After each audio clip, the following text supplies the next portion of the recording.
अस्सलाम वालेकुम दोस्तों, उम्मीद करता हूँ आप बिल्कुल ठीक ठाक होंगे। 7 मई सन 2025 और दिन है बुध का।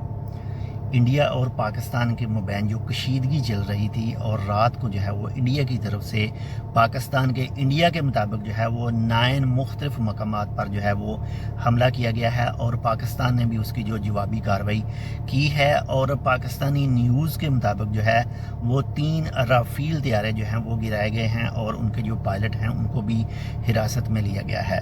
बाकी पाकिस्तानी मीडिया के मुताबिक जो है वो मेन जो 3 जगह बताई गई हैं जहाँ पर इंडिया की तरफ से जो है वो मज़ाइल दागे गए हैं, उनमें मरीद के बताया जाता है और वहाँ पर कुछ जो अफराद हैं वो ज़ख्मी भी हुए हैं। और इसके बाद में मुजफ्फराबाद की बात करें, यानी आज़ाद कश्मीर जो है पाकिस्तान के अंडर जो आता है, उसमें मुजफ्फराबाद और कोटली के इलाके में जो है वहाँ पर भी जो मज़ाइल हमला किया गया है। और अगर बात करें पाकिस्तानी एयर स्पेस की, तो पाकिस्तानी एयर स्पेस भी इस वक्त बंद है, तमाम आने वाली और जाने वाली फ़्लाइटें बंद हैं। लेकिन दोनों ममालिक में कशीदगी इस वक्त मौजूद है, लेकिन पाकिस्तान की जो एयर स्पेस है वो तमाम फ़्लाइट के लिए बंद कर दी गई है। लेकिन इस वक्त अगर देखें मैप के ऊपर जो एयर ट्रैफिक शो करता है, तो इंडिया के अंदर जो है वो एयर स्पेस बंद नहीं है, तमाम फ़्लाइटें आ जा रही हैं। यानी आज सुबह 7 बजे के मुताबिक जो है वो फ़्लाइटें चल रही हैं। सिर्फ पाकिस्तान की एयर स्पेस टोटली तौर पर बंद है। बाकी अल्लाह ताला खैर करे और हदायत दे इन दोनों ममालिक को।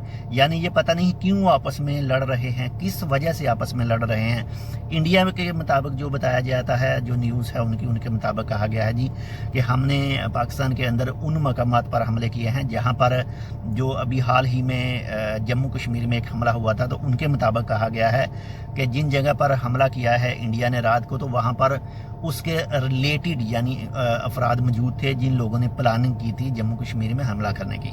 बाकी अल्लाह ताला खैर करे, हदायत दे। अपना सब कुछ जो है वो अपने मुल्कों के हालात नहीं देखते कि इस वक्त अवाम के क्या हालात हैं। मुल्क में बेरोज़गारी काफ़ी ज़्यादा हद तक बढ़ रही है।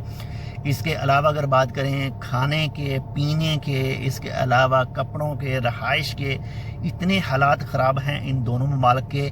और बाहर की ताकतें जो हैं वो इन दोनों ममालिक को आपस में लड़ा कर जो है वो अपना असला जो है वो बेच रही हैं। तो हम सिर्फ दुआ ही कर सकते हैं कि अल्लाह ताला हदायत दे इन दोनों ममालिक को, और ये दोनों ममालिक ही अपनी आवाम के लिए सोचें कि इस वक्त दुनिया के किसी भी मुल्क में चले जाएं तो आपको पाकिस्तानी और इंडियन लोग जो हैं वो लाजमी मिल जाएंगे। और सबसे जो बड़ी वजह है वो माशी हालात की वजह से है, ताकि जो भी इंडिया और पाकिस्तान से बाहर जाते हैं दूसरे ममालिक में, वो अपनी माशी हालात जो है वो ठीक कर सकें।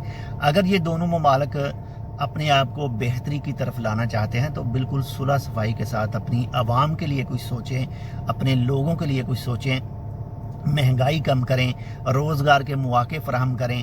जितना ख़र्चा ये असला के ऊपर करते हैं, जितना ख़र्चा ये एयर स्ट्राइक वगैरह के ऊपर करते हैं, तो ये आवाम के लिए करें तो वो हालात जो हैं वो काफ़ी हद तक जो हैं वो ठीक हो जाएंगे। बाकी अल्लाह ताला खैर करे, अपना भी ख्याल रखिएगा, आपके साथ जो अटैच है उनका लाजमी ख्याल रखिएगा। और बेहतर तो यही है कि इस वक्त जितने भी कशीदगी के हालात हैं इसको बेहतर से बेहतर, जो जल्द से जल्द जो है इसको बेहतर बनाया जा सके, ये तमाम मामला जो हैं वो ख़त्म किए जा सकें और आपस में बैठ कर इस मसले का जो हल है वो निकाला जाए। बाकी अल्लाह हाफ़िज़।